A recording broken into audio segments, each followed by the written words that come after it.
आज जनसंपर्क अभियान चला रही है। उस अभियान के अंतर्गत लगातार छत्तीसगढ़ के विभिन्न लोकसभा क्षेत्रों में आदरणीय ओम माथुर जी का प्रवास हो रहा है।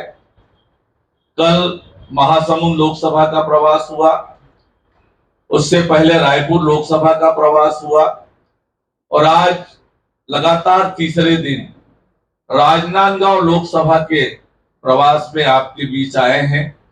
मैं आदरणीय ओम माथुर जी से आग्रह करूंगा कि आप सबके बीच अपनी बात रखें। आज के इस प्रेस वार्ता में हमारे प्रदेश के पूर्व मुख्यमंत्री, पार्टी के राष्ट्रीय उपाध्यक्ष आदरणीय डॉक्टर रमन सिंह जी, हमारे क्षेत्र के सांसद आदरणीय संतोष पांडे जी, पार्टी के हमारे बहुत ही वरिष्ठ नेता आदरणीय खूबचंद पारक जी, पार्टी के प्रदेश के उपाध्यक्ष पूर्व सांसद मधुसूदन यादव जी, पूर्व सांसद अभिषेक सिंह जी, पार्टी के जिले के अध्यक्ष रमेश पटेल जी, हमारे संभाग के प्रभारी भूपेंद्र सवन्नी जी, और आप सबको मालूम है कि हमारे पार्टी के प्रदेश के मंत्री, जिले के प्रभारी अवधेश सिंह जी, हमारे ओबीसी मोर्चा के प्रदेश के अध्यक्ष भरत वर्मा जी, हमारे अन्य वरिष्ठ नेता उपस्थित है। और एक और विशेष परिचय, छत्तीसगढ़ के बहुत ही होनहार कलाकार,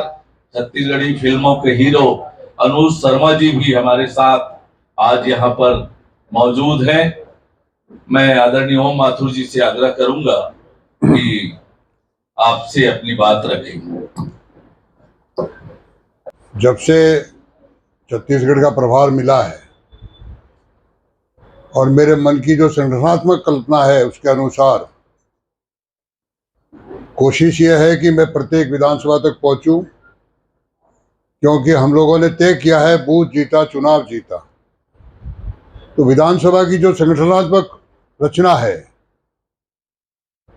हर विधानसभा में हमारी कोर टीम बनी हुई है और कोर टीम से मिलना, अब तक लगभग 36 विधानसभाओं में मेरा जाना हुआ है। इसी बीच केंद्र की योजना से 9 साल बेमिसाल, इससे एक नई रचना हुई है और पूरे देश भर में इस महीने भर ये कार्यक्रम चल रहा है। तो इन दिनों मेरा ये जो प्रवास है, जो क्लस्टर बने हमारे लोकसभा वाइज, उसके तहत आज मेरा राजनांदगांव आना हुआ है। बंधुओं, 3-4 तरह के कार्यक्रम दिन भर में होते हैं, जिसमें एक बड़ी आम सभा, आप सब पत्रकार बंधुओं से मिलना, इसके साथ लाभार्थियों के साथ संवाद करना और फिर पार्टी के जो वरिष्ठ हमारे लोग हैं उनके अनुभवों को सुनना और उनसे भी मिलना, इस प्रकार के कार्यक्रम में कुल मिलाकर के पिछले 4 माह से आधे से ज़्यादा जिलों में मेरा जाना हुआ है। और जिस प्रकार का उत्साह का वायुमंडल देख रहा हूँ और कल परसों की जो आम सभाएं मैंने देखी है भिन्न भिन्न प्रकार की, मैं ये कह सकता हूँ कि पिछली सरकार, जो वर्तमान अभी जो सरकार चल रही है 4.5 साल से, उस सरकार के प्रति भयंकर रोष है। और रोष का कारण स्पष्ट, चाहे महासमुंद हो, चाहे मैं कहता हूँ अपना रायपुर हो, हर जगह देखने को मिलता है। और मैं नीचे तक, और 2 तरह का राजनीति को बांटता हूँ चुनावी राजनीति को, एक पॉलिटिकल काम और दूसरा टेक्निकल काम। टेक्निकल काम पहले मैंने हाथ में लिया है और इसलिए बूथ हमारा कैसे मजबूत हो और बूथ तक की टीम में सोशल भौगोलिक इक्वेशन कैसे बने और हर कार्यकर्ता के, जैसा मोदी जी का नारा है, हर कार्यकर्ता को काम, उसके तहत प्रत्येक, चाहे वो शक्ति केंद्र हो, चाहे वो बूथ का हमारा मेंबर हो, या चाहे वो जिला का पदाधिकारी हो, हर एक को कोई न कोई काम छोटी बैठक में बांटना, और उस निमित्त मेरा प्रवास हुआ रहा। और निश्चित रूप से आने वाले समय में हम भारी बहुमत से सरकार बनाने वाले हैं, ये मुझे कहना था। आपका कोई प्रश्न? तो जिस तरीके से कांग्रेस एक भूपेश बघेल के पीछे चुनाव लड़ने की बात कर रही है और बीजेपी का रणनीति है कि चेहरा नहीं लाएंगे, इस पर आपका क्या कहना है? रणनीति देखिए, कांग्रेस पिछले आजादी के बाद से एक परिवार और एक खानदान के पीछे चुनाव लड़ रही है। भारतीय जनता पार्टी एक परिवार की नहीं, एक खानदान की नहीं, एक जाति विशेष की नहीं, एक व्यक्ति विशेष की नहीं, एक क्षेत्र विशेष की नहीं, इस पार्टी को यहाँ तक किसी ने पहुंचाया है तो हमारे आम कार्यकर्ता ने पहुंचाया। इसलिए हमारा एक सिस्टम है पार्टी का, और पार्टी का सिस्टम होने के नाते हमारा सेंट्रल पार्लियामेंट बोर्ड है, वो निर्णय करता है। अभी यहाँ भी कोई निर्णय नहीं हुआ है, इसलिए आप जो कह रहे हो मैं उसको ठीक कर रहा हूँ।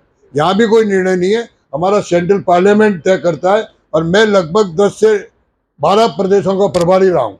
ऐसे बहुत प्रदेश आपको गिना सकता हूँ जिसमें हमने नेता तय करके चुनाव लड़ा। ऐसे बहुत प्रदेश गिना सकता हूँ जिन्हें नेता थे। अभी कोई नहीं, अभी कमल का फूल लेकर के हम जीतने जा रहे हैं। ये निर्णय हमारा में से किसी का नहीं है, ये सेंट्रल पार्लियामेंट बोर्ड तय करेगा। और हमारा पार्टी का कार्यकर्ता सेंट्रल पार्लियामेंट बोर्ड का निर्णय को अक्षर से पालन करता है, वो आगे भी करेगा। मुख्यमंत्री भूपेश बघेल कह रहे हैं कि आपको जल्दी बदल दिया जाएगा। अब कोई क्या कह रहे हैं उसका तो मुझे उत्तर देने की आवश्यकता नहीं है। वो पता नहीं अभी और आगे दिनों में क्या क्या कहेंगे, तो जरूरी नहीं होता कि मैं उनके हर चीज का उत्तर देता हूँ। तो वो तो उनके पास और कुछ बचा नहीं, क्योंकि वो एक्सपोज हो चुके हैं। रोज नए नए विषय ला रहे हैं, वो तो लाने दीजिए, हम हमारा काम कर रहे हैं। एक एक एक एक प्लीज, हाँ बोलिए। आपके राजनांदगांव जिले जहाँ आप अभी हैं, राजनांदगांव जिले में जहाँ आप अभी हैं जी, वहाँ मात्र भाजपा के एक ही विधायक है। तो बाकी सीटों को जीतने के लिए आपके पास क्या स्ट्रेटेजी है? एक चीज, दूसरी चीज है कि छत्तीसगढ़िया मुख्यमंत्री की कांग्रेस ने बात की, जिसकी वजह से पिछड़ा वर्ग के मुख्यमंत्री है। हो सकता है अगर कांग्रेस चाहिए तो आदिवासी मुख्यमंत्री भी हो सकते हैं। ऐसे में भारतीय जनता पार्टी किस चेहरे को लेकर मुख्यमंत्री? मैं आपको स्पष्ट करना चाहता हूं, लोकतंत्र में प्रत्येक दल को अपने तरीके से विचार करने का अधिकार है। इसलिए कोई पार्टी क्या करेगी क्या नहीं करेगी उस आधार पर भारतीय जनता पार्टी नहीं चलती। भारतीय जनता पार्टी का एक सिस्टम है, और ये तो तय है कि हमारे पास सीटें कम आई है पिछली बार। अब आगे क्या होगा उसका थोड़ा दिन आप भी इंतजार कर दिए, सारे पेपर आज थोड़ी आउट करूंगा, लेकिन ये मान के चलिए कि भारी बहुमत से हम सरकार बनाने वाले हैं। बीजेपी शराबबंदी की बात करती है, क्या मैनिफेस्टो में पूर्ण शराबबंदी रहेगी? इंतजार करिए मैनिफेस्टो का, क्या रहेगी क्या नहीं रहेगी, इंतजार करिए।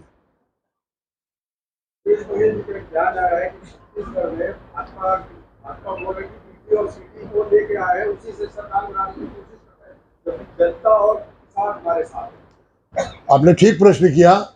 आज इनको ईडी और सीबीआई ध्यान आ रही है। मैं आपके माध्यम से जिन्होंने भी कहा उनको कहना चाह रहा हूं कि यूपीए 1 और यूपीए 2 लगातार कांग्रेस लीड सरकार रही है। उस समय कोई महीना ऐसा नहीं था जब ईडी और सीबीआई का उपयोग दुरुपयोग जो भी वो कहे वो उन पे छोड़ता हूं, और उनके अलायंस को हर महीने किसी ने किसी को अंदर नहीं रखा। उस समय क्या नरेंद्र मोदी हम थे क्या वहां? उस समय तो उनकी सरकार थी, वो कहाँ गई? तो ईडी सीबीआई संवैधानिक संस्था है, इसलिए संवैधानिक संस्था के नाते एक रूटीन प्रोसेस होता है, उस प्रोसेस के तहत आती है। फिर मैं कह रहा हूँ वो डर क्यों रहे? अगर वो इतने ही पावरफुल व्यक्ति है तो ईडी और सीबीआई से क्यों? हम तो नहीं रह रहे ईडी सीबीआई। आप आश्चर्य करोगे, Narendra Modi ji as a CM रहते हुए सुप्रीम कोर्ट की एसआईटी ने दिनों तक लगातार इंट्रोगेशन किया, घंटों इंट्रोगेशन किया। भारतीय जनता पार्टी ने तो कहीं आंदोलन नहीं किया। हमारे वर्तमान गृह मंत्री को क्या जेल तक डाला, हमने तो आंदोलन नहीं किया। इसलिए खाली ईडी और राग लाप रहे। मैं कहता हूँ यूपीए 1 और यूपीए 2 में क्या किया, इसलिए पहले अपने अंदर झाके कि हमने क्या क्या था। बहुत से सांसद जो है अभी जो है राष्ट्र हिंदू राष्ट्र बनाने की बात कर रहे हैं, बहुत से साधु सन्यासी कर रहे हैं, परंतु जब सब्सिडी की बात आती है तो अमरनाथ में लेके हज यात्रियों को दिया जाता है, जबकि सेंट्रल पे अभी 10 साल से लगभग 2 साल से मोदी की सरकार है। इस पे कुछ विचार हुआ साहब? शायद आपने ध्यान नहीं दिया होगा, जितने भी हमारे आस्था के केंद्र थे आप तुलना कर लीजिए, सब 14 से पहले कितने विकसित हुए और आज कितने विकसित हुए। इसलिए कोई शब्दों में मत जाइए किसी में। सब्सिडी की बात कर रहा हूँ, जो हज कमेटी को लाखों रुपए। नहीं मैं कह रहा हूँ नहीं, वो भी यही के, वो जो बात है वही बात आई है।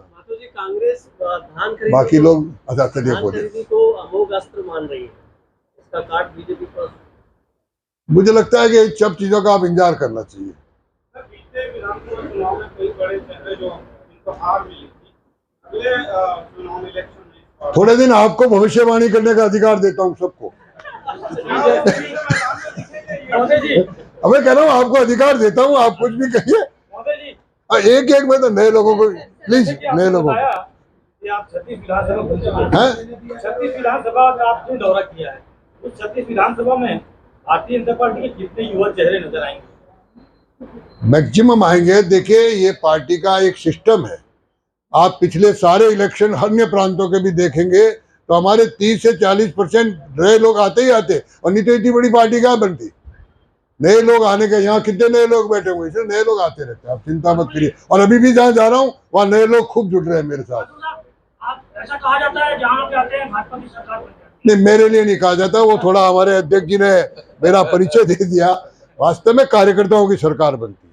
मैंने पहले प्रारंभ में कहा, जो पहले प्रश्न में, ये पार्टी कार्यकर्ता आधारित पार्टी है और इस पार्टी को जिताने वाला कार्यकर्ता है, और कार्यकर्ता के बलबूते नरेंद्र मोदी जी भी एक साधारण कार्य। मैं जब 2004 में प्रभारी था तो नरेंद्र मोदी जी एक पेज प्रमुख थे सीएम रहते हुए।